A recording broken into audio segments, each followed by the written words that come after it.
If you never analyze your content, then you want to start for sure. That's one of the things that's really going to help you kind of move ahead and get a little bit more in tune with what your audience is after. So remember, when we're out there doing content, it's not just for the sake of doing content. It's not just making sure we get out enough stuff. It really has nothing to do with all that. And I think people lose sight of that as they're creating content. They're losing sight of the reason they're creating content. First and foremost, know, like, and trust, right? You want your audience to know you, like you, and trust you. You want to help your audience. You want to be able to help them move forward. You want to maybe move them from A to B. Sometimes our audience, sometimes we're giving away what we're doing, and then when they hire us, we're just doing it with them, or giving them feedback, or maybe adding some done for you stuff. So it could be anything like that. But just try to remember, like, what is your actual strategy for stuck here? What is your actual strategy for doing content in the first place? Which one of these places are you at? Remember the customer journey. You want to think about like where they're at in their customer journey, where you're trying to hit them in that customer journey or meet them, probably a better word, in their customer journey. You want to think about all of that when you are, I want to say, designing, or when you're doing your strategy for your content. That needs to be a big, big, big part of what you're doing in your content. You want to know, like, do a whole layout of, okay, what are the big things going on? If you do maybe one big thing a quarter, maybe it's one big thing a month. What are the big things going on that you want to move people towards? What are those topics? That type of thing. So you really want to strategize the whole thing first. If you're interested in doing something like that, I have 2 things coming up. One, I'm doing a couple of more VIP days for the rest of this year, if you're interested in that. And then the other one is I'm doing a workshop. So if you're interested in doing kind of a group, a little bit more generic, not geared towards you, but it will tell you what to do, kind of thing. All right, both of those. So today we have our cheesy, one and only cheesy thing for our framework to review for your audit for the end of the year. So the first one that I want you to do, hold on, let me pull it back up. Okay. First one I want you to do, review your results. All right, somebody asked me the other day, how often should I be going back and looking at my results? Now, I want to say all the time, like, honestly, weekly if you can. But it depends on, if you're a one-man band, do you work full-time? Do you not? It depends on you and your circumstances and what you can do. So the most you can do is how often you want to do it. But I would say at least quarterly, you want to go back. Listen to this. If you could go back at the end of every month, maybe at the end of December, you go back and look at November, because that's given it plenty of time to go through. That would be amazing, right? If you can go back and look at November. You can see the patterns. What are you looking for? You're looking for patterns. What types of posts we're hitting, what types of content, ideas or topics we're hitting. If you have pillars, which one of your pillars were really kind of hitting and which ones weren't. Maybe if you look back over 2 or 3 and you realize that one of those pillars never hits, is it still something that you want to offer, even if only a couple of people see it? That could be true. Maybe your mindset stuff doesn't really hit as much as the rest, but you know that they need it, so you still want to put it out there. That's okay. But make it an intentional decision on your part as to whether or not you're going to use that. So you want to look at the metrics. What resonated? What resonated with them? What didn't? Why didn't it? Is it a change of maybe title, or, could you change the graphic? Look at stuff like that. That's what you want to analyze. if it won't derail you, if it won't make you, get all in your head, then looking at other people's things. So if you have a specific topic that you're talking about that isn't really resonating, look at other people that talk about that topic and see, a little bit of a comparison is sometimes good, but see, are their titles better? Are their thumbnails better? Was their content better? Were you just having a bad day?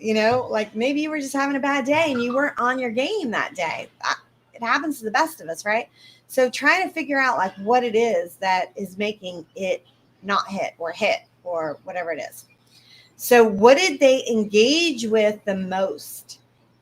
Now, this that I'm talking about is over the entire year.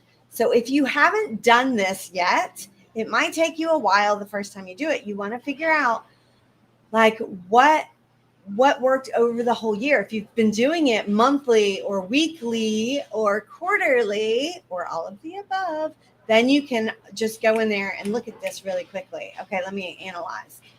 But what you want to figure out is what did they engage with the most this year? And you might want to do it quarterly because maybe that changes as it goes along. So you want to kind of keep a running game of that. If you did not do it, but you were doing content all year long, I would say do it now. I mean, no time like the present, right? All right, so activity. Create a list of your top performing posts across all of your platforms. I would say choose your top 10, top 20, maybe top 30, 40, 50, however much you have time for. Start with 10, maybe across all the things. Then maybe, okay, another day, do the next top 10. However you want to do it, but create a list of your top performing posts across all of your platforms that you are active on. You can go in and look. I mean, each one of the platforms will tell you your top posts, right? So that was R. Review your results. That's so, so, so important. So next one, E. Evaluate your audience's needs. So assess how well your content addressed their pain points and goals. So now you've got a list next to you of their pain points and goals. What is it that they want to achieve? Now look at your top 10, top 20, top pieces of content and see, did that align? Did that align? Or did your top piece of content go viral from your cat? You know how I feel about those. All right. So when you want to evaluate your audience's needs, if you don't already know them, ChatGPT, of course, you can try to use that. But another better way would be if you have audience, if you have engagement now, and maybe you didn't when you started, polls or surveys. Every so often, just throw one out there intentionally. When I say throw it out, I don't mean just blah about nothing. Throw one out there intentionally. See if you can get some feedback on what it is that they're concerned about. What are their pain points? What are their needs? What are their goals? What are they trying to do right now? And do these often because it changes. We change. Hopefully you're not the same person you were yesterday.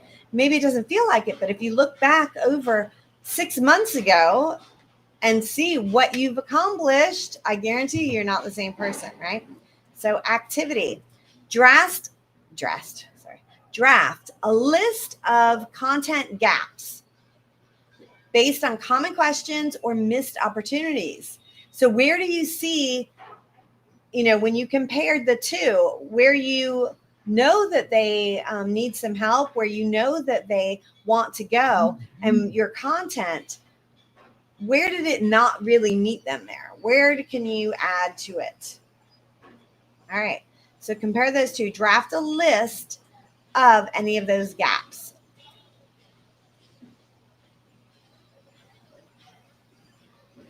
All right. So this is not a beat me up game. This is a where can I improve? You want some of these. Don't be sad if you don't have any, right? You want to have some because it's going to help you out in the future. Remember, we're going to learn a lot more from failures and from things that didn't go right than we do when it goes right. When everything goes right, maybe we don't necessarily learn. But if we can go back and analyze and say, okay, these posts really did well, but I was trying to target this. So where's that gap? Does this need to change, which means your audience needs to change, or you were off on what you thought your audience wanted, right? And this. So you want to look at those things. All right, so that was E. The next one is F. Find content to repurpose. All of your top hits can be repurposed, right? I like to say, if you're going to flat out repurpose something, I would wait 4 months. That's just my idea. If you want to repurpose something from last week, that's you go. This is not a rule written in stone. This is just what I'm saying. If you want to flat out repurpose something, I would wait 4 months. And that means copy paste it, right? But if you want to take something that was working last week and repurpose it, you can create the same exact concept, right? And just change a couple of things up. So if you think that it was the headline that worked, what was it about that headline? How can you recreate that exact headline? Maybe with a different pillar topic, maybe with a different angle or a different story or example, but same type of headline. Maybe it was the content that you thought they really loved that content and you want to redo the same content. Well, redo the same content and maybe change the graphics that go with it, change the heading, the headline, the hook, that type of thing. So look at ways that you can reuse the content and redo it. I would take the same concept and I would actually recreate it. This is me personally. If I wanted to use something from last week, I would really literally recreate it, even if it's the same type. Even if you're doing the same topic, just do some different bullet points or do a different angle. Or, maybe you did the first 3 and you want the second 3. Maybe you make it a sequence. Oh, they really loved that. Let me do a part 2, a part 3, a part 4, 5, and 6. That could be something, right? So just think of different ways that you can repurpose the content so you're not always trying to think of new content. That's not actually one of my problems, is always thinking of new content. But if that's one of yours, this is a great thing for it. Maybe time is a thing and you literally want to redo them. So then I would take some older ones and redo them, or take some, from 2 weeks ago and just change the cover, change the title, that type of thing. If you want to repost the same exact thing. Let's see. All right. So find content to repurpose, identify some evergreen content, top forming pieces to refresh for the new year. How can you refresh it, right? Turn a popular, so let's say, for example, this Elevate and Engage show does way better than any of my other Elevate and Engage shows. So how could I repurpose this? Well, I could do an end of the month, right? Instead of an end of the year, I could do an end of the month review. I could do an end of the week review. I could do an end of the quarter review. That could be one of the things, right? So take one of your popular, whether you blog, if it's a podcast, videos, whatever it is that you do, reel. Take one of those and then repurpose it. How can you come up with other reels? Even in a reel, if you have 3 points in a reel, each one of those points can make its own reel, right? However you want to do it. How can you come up with carousels from that reel? So take one of those popular ones that you said, okay, these were all hitting. These are definitely ones I want to redo if you know that they match, right? If you know that they match. These are definitely ones I want to redo. How can I recreate it? How can I dive deep? Maybe you now decide, I'm going to create a whole series on this, and it's going to be a 5-week series, or it's going to be, a 3 reel series, whatever it is. All right. So activity, highlight 5 pieces of content. 5. I just did 4. 5 pieces of content that you can repurpose or update to go into the new year with. So you're starting fresh, but you've got some stuff coming into the new year with you. R. All right, so this is the next letter. We did R, E, F. Now we are on R. All All right, refine your message. Refine your message. So remember I said find those gaps, right? You want to make that match. You want to make that match. So is it in your messaging? Align your voice and messaging with your evolving brand goals. Maybe you have evolved, maybe your audience has evolved, which means your messaging also needs to evolve.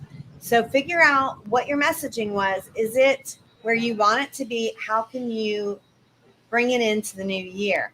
How can you make sure that your messaging is growing with you, is moving with you, or evolving with you? And if your messaging is always the same, I know one of my biggest messages is strategy, strategy, strategy. I couldn't even say the word. If that's a message, that's a tried and true. That message isn't really changing, but maybe how I express that message could change. Depends on what's going on in the world, what's going on out there, right? So refine your messaging. Go back through your messaging and think of what is it. Maybe, 6 months ago when you started, you had no idea what your messaging was. Maybe now it's not even a matter of refining it. Maybe it's looking back and saying, okay, apparently this was my messaging. These are the things that I repeated. These are the things that I think my audience really needed to know. And I made sure to talk about that more than once. That's going to be your messaging, right? So refine it. Figure out what it is. If you didn't already know it, figure out what it is now. And align your voice and your messaging to your brand goals. All right. Simplify or clarify your messaging for stronger audience alignment. So it doesn't mean that you have to have a list and then you say it. This is my messaging. 1, 2, 3. No, I'm not saying that. I'm saying you should know what that list is. You should know what your top messages are that you want people to know. Another one of mine is personal brand. I think everybody should have a personal brand. I think it's so important. And I think one of the only ways to create your personal brand is through content, your own authentic content, your own authentic voice. I truly believe that. There are some people that don't really want to put out content, and I get it. They want to do things through events and other things. There's a lot of noises going on in my background. Hopefully you can hear me. You want to be able to do all of that with your messaging, and you want to be able to repeat it over and over and over again. So if you don't know what it is, go back and listen to a bunch of things. Little hack here, but ChatGPT can analyze. Maybe you take your top 10 pieces of content, put them through ChatGPT and say, hey, do you see any patterns? Do you see any top messages? What do you see out of this? I think that's a great way to do it, and see if ChatGPT has it. How is that aligning with your audience, with your brand, all of that? We all love ChatGPT. All right, E. Oh, wait, so sorry. Activity for that one is write a new one-liner or tagline that reflects your brand's 2025 vision. Ooh. So I have a workshop coming up. I think I mentioned it at the beginning. I've got some VIP days if you're interested in that. Or if you know that that might not be in budget yet, then I have a workshop coming up where we are going to do this all together. So if you're interested in that, drop VIP or drop workshop if you're interested in either one of those.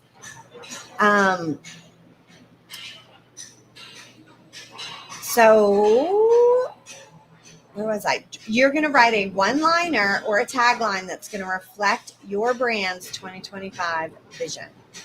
All right, next one is, you all know I live in a city. I think Zoom normally blocks out all of this, and I'm not using Zoom, so I'm nervous about how much noise you can use. All right, I'm going to listen to this afterwards and reevaluate not using Zoom right now. Just side note, the reason I wasn't using Zoom right now is because I was using this new piece of software and I haven't tried it with Zoom and I keep forgetting to test it. So somebody send me a message, remind me to test it over the weekend. All right, so the next one is E. Eliminate what's not working. Remember I said you're going to go back and look at the stuff. Maybe one of your pillars never resonates, but you really, really, really want to say it anyway. Okay, keep it. But maybe you don't do it as often.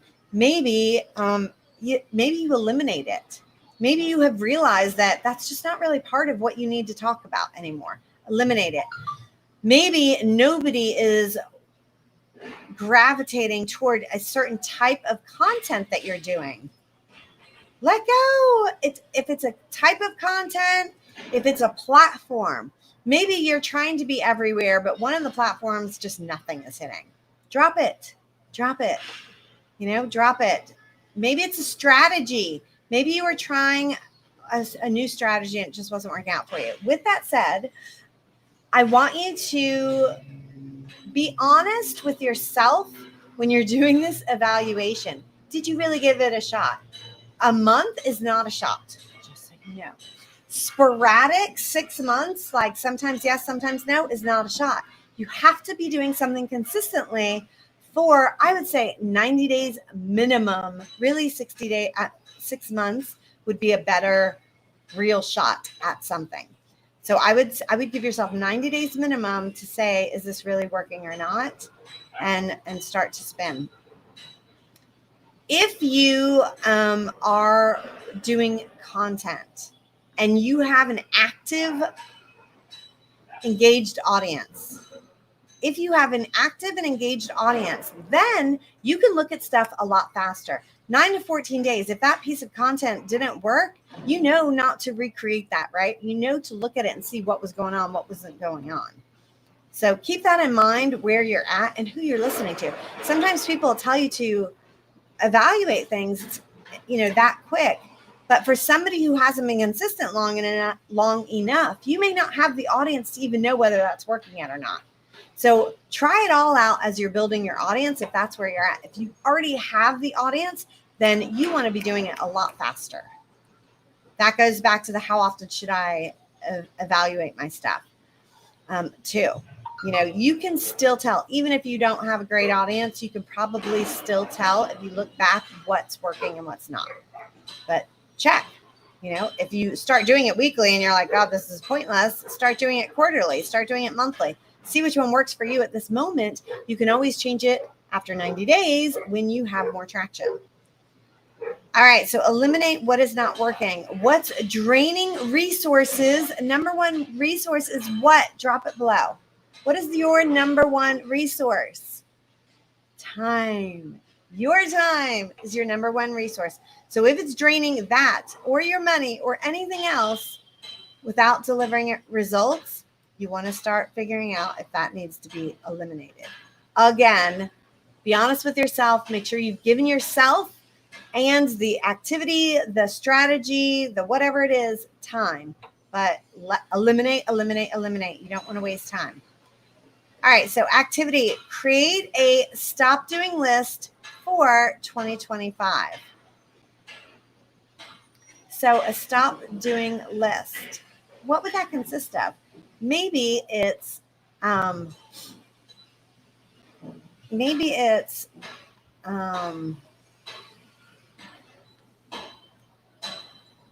did I draw a word?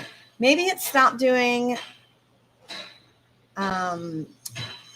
faceless reels. Okay.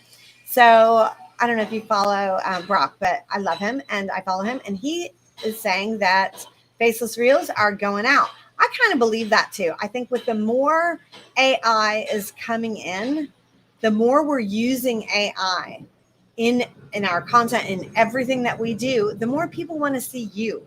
So I do believe faceless reels of especially B-roll that's not even you is definitely going to be out.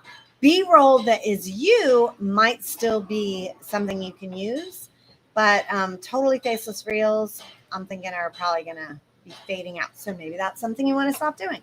But if yours are hitting still, don't stop doing them, right? That's going to be on a personal basis. Maybe what it is stop taking a break every 10 minutes.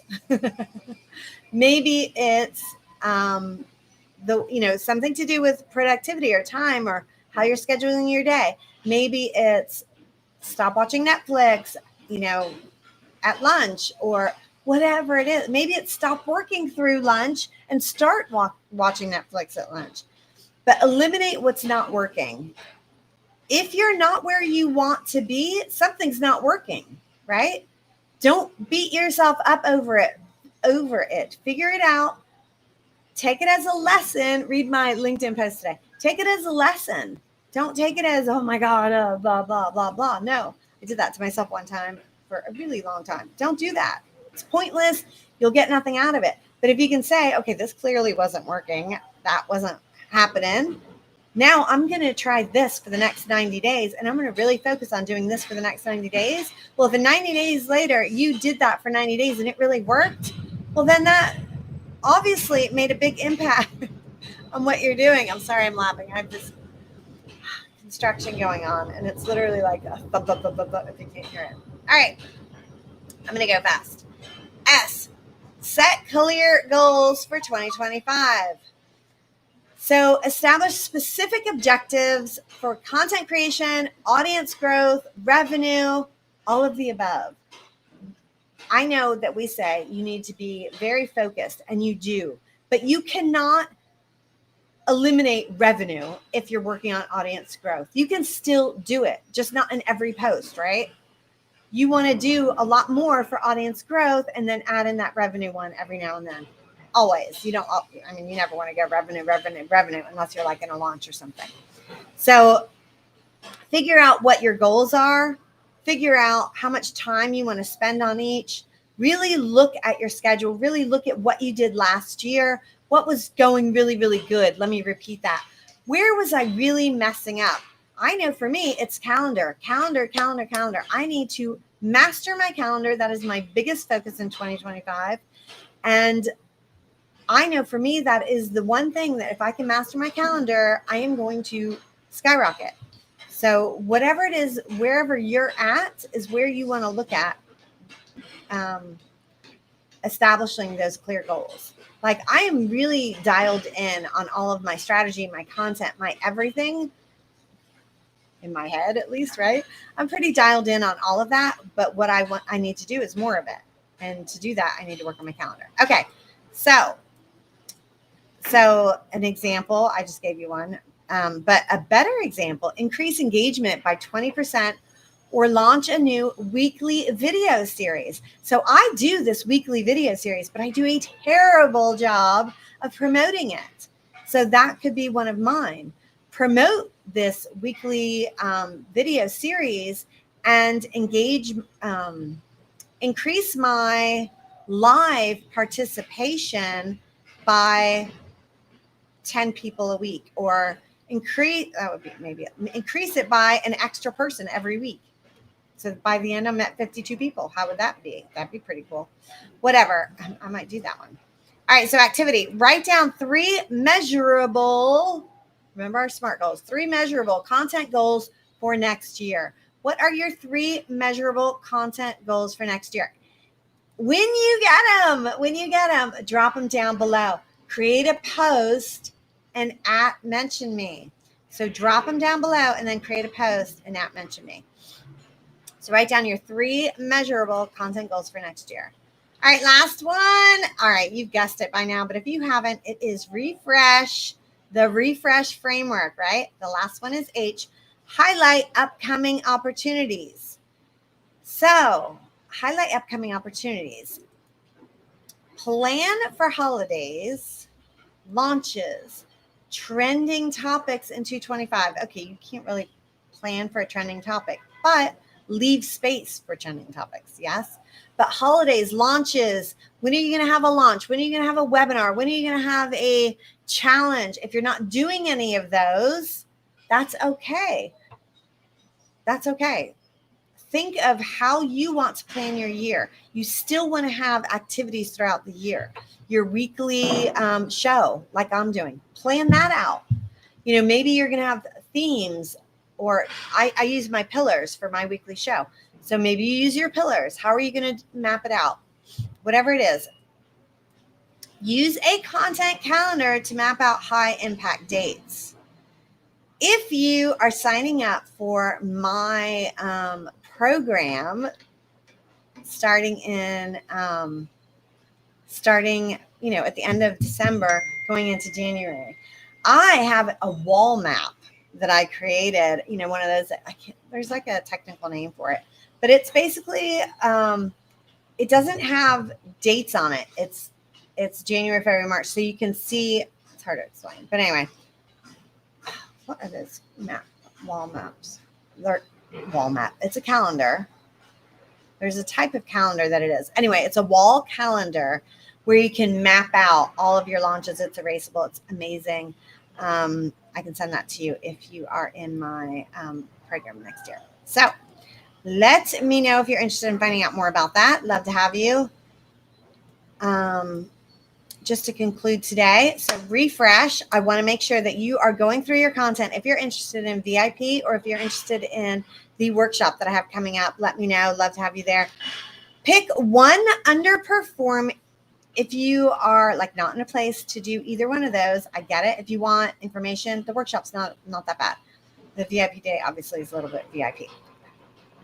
But if you want information about either of them, let me know. If not, use this. I just mapped out the entire process for you. Use the refresh framework and do it for yourself. So rewatch this, go through each one of them and do this for yourself. But pick one underperforming area to cut. No more. One high performing area to really amplify, dive deep, and start making those changes today. Don't wait for January. Start today. All right. Thank you all so much for joining me on this week's Elevate and Engage. I will see you next week. I don't remember the topic. I'll drop it underneath this video.